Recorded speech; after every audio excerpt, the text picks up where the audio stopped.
So we've gotten to this stage where we have the rivers and we have we got the rivers and we've got the countries, and now we need to do some filtering. So according to the instructions here, we need to go into details mode. So if you look up here, details, content, and then all of my layers will be visible. I'm going to make sure that the global biomes is turned off because I don't want it on at the moment. And it looks like what we want to do is to click on the filter icon that is found just below the rivers. So if we look here, when I hover over top of this, there's the filter icon. So I'll just click on that. And in the instructions here, it says that we want to have 3 expressions. So I'm just going to go add another expression and then do it one more time. So now I've got 3.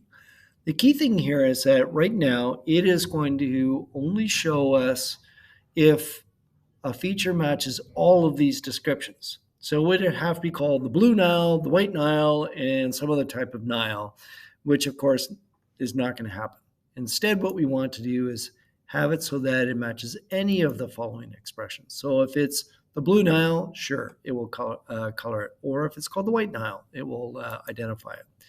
So we want name is Nile, name is blue, and name is white. So make sure you don't make any mistakes here when you're typing. So my first one is Nile. Second name is blue Nile. And finally, the last one is the white Nile.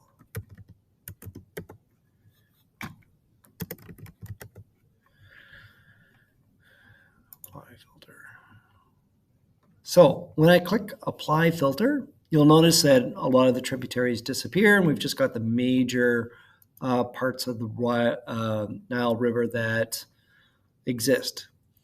So now what we're going to do is highlight some countries. So we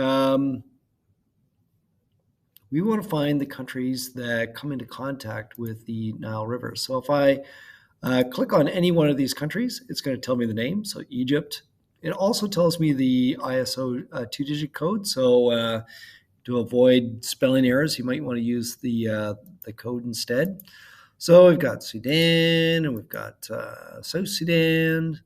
So what we need to do is, once again, hover over top of the layer that we're going to work with. In this case, it's World Countries Generalized. Click on the filter. We're going to add a whole bunch of these expressions. And what we want to do is we want to switch it so that we've got our country names in here. I'm not going to do all of them. I'll just do a couple. So we want it so it matches any of these. And SS, what was the next one here? Well, let's just go with name. Country name is Egypt. And country name is Sudan. And so on. So just going to get rid of these ones. No, oops. SS Egypt and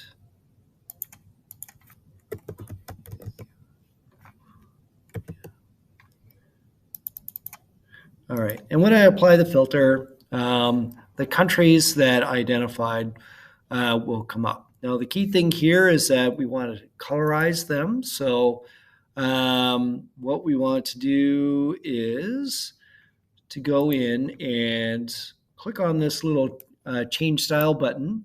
And instead of show location only, we're going to change it to country name. And now each country should be highlighted a different color. If for some reason some are coming up as gray, you can simply click on options, and under the other category, more than likely it's got a couple in here, and you're going to want to click on this promote to give them their own individual color. Remember to click OK and to click on done in order to keep your changes. Always a good idea to go save as you're going along so you do not lose any of your changes.